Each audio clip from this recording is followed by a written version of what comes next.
ஹெவியாக ஃபுட் பெயின்னால கஷ்டப்படுறீங்களா? இந்த வீடியோ எண்ட்ல எதனால உங்களுக்கு ஃபுட் பெயின் வருதுன்னு ஒரு கிளாரிட்டி கிடைச்சிடும். என்னதான் ரெஸ்ட் எடுத்தாலும் அந்த ஹீல் பெயின் குறையவே மாட்டேங்குது அப்படின்னா, கண்டிப்பா நீங்க வந்து வெரிகோசஸ்க்கான இனிஷியல் ஸ்டேஜ்ல இருக்கலாம். இல்ல second stage and second one இதே வந்து ரொம்ப நரம்பு இழுத்து பிடிச்சிட்டு இருக்க மாரி இருக்கு. சடனா உட்காந்துட்டு எழுந்திரிச்சுக்க முடியல. தூங்கி எழுந்திரிச்ச உடனே நரம்பு இழுத்து பிடிக்கிற மாரி இருக்கு. நீ கிட்ட பிடிச்சுக்குது. இவங்கலாமும் வந்து second level or third level critical ஸ்டேஜ்ல இருக்கீங்க.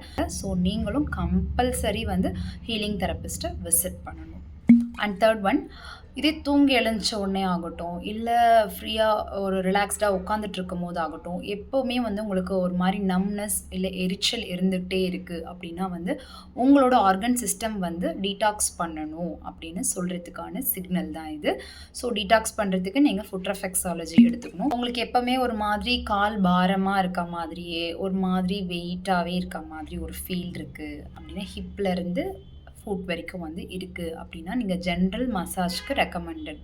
உங்கள் ஃபுட்டை வந்து நீங்கள் எந்த அளவுக்கு ரெஃப்ரெஷ்டாகவும் ஹெல்த்தியாக பார்த்துக்கிறீங்களோ அதை பொறுத்து உங்களோட ஆக்டிவ்னஸ் இருக்கும். உங்களுக்கு தெரிஞ்சவங்களுக்கு யாருக்காவது ஃபுட் பெயின்னா இந்த வீடியோவை மறக்காமல் ஷேர் பண்ணிவிடுங்க. நம்ம பேஜையும் அப்படியே ஃபாலோ பண்ணிக்கோங்க. தேங்க்யூ.